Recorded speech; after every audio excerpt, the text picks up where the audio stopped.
بسم اللہ الرحمن الرحیم۔ ہوا شافی حاملہ خواتین کی متلی وقع کا مجرب ہومیو علاج۔ حمل کے دوران بعض خواتین کو متلی اور قے کا شدید عرضہ لاحق ہو جاتا ہے اور بعض اوقات اس قدر پریشان کرتا ہے کہ بڑے بڑے علاجوں سے بھی کنٹرول نہیں ہوتا۔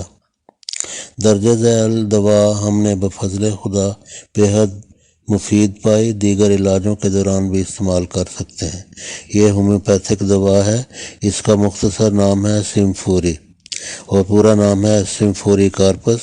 30 طاقت یا 200 طاقت۔ 30 طاقت اگر ہو تو دن میں 3 بار، اور اگر 200 طاقت ہو تو روزانہ 1 دفعہ، یا 2-3 دن کے بعد، یا ہفتہ میں صرف 1 بار، یعنی جو افاقہ ہوتا جائے وقفہ بڑھاتے جائیں حتیٰ کہ ہفتے میں صرف 1 دفعہ استعمال کراتے رہیں۔ بفضل خدا حیرت انگیز دوا ہے۔ یا پھر متلی کا بعض لوگ چونکہ بایو کیمک علاج کے معتقد ہوتے ہیں، تو بایو کیمک کا جو نسخہ ہے متلی کے لیے وہ یہ ہے: نیٹرم فاس، فیرم فاس، نیٹرم سلف، نیٹرم میور، کالی فاس، سلیشیا۔ تمام یہ دوائیں 6x میں دن میں 4 مرتبہ چوس لیں۔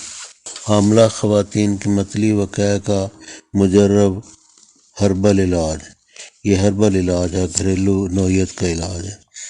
موسم گرما میں اگر مریضہ کا مزاج گرم ہو تو لیموں کی سکنجبین یا جس کو سکنجبی بھی کہتے ہیں، برف سے ٹھنڈی کر کے کئی بار پلائیں۔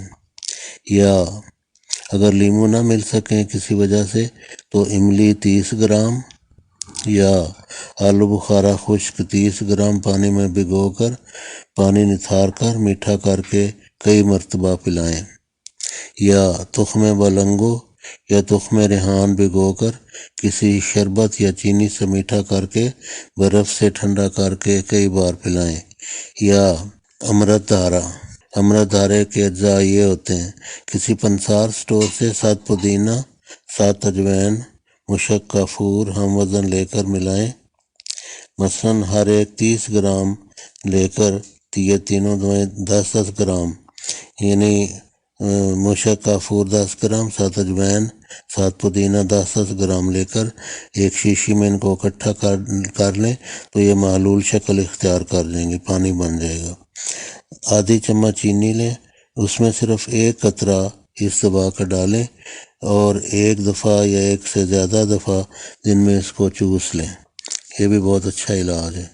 یا پھر عرق الائچی 50 ml، یا عرق پودینہ، یا عرق سونف، یا عرق گلاب 50 ml، شربت سندل یا شربت انار یا شربت الائچی، یا پھر چینی سے اس کو میٹھا کر کے اور برف سے ٹھنڈا کر کے حسب ضرورت کئی دفعہ پلائیں۔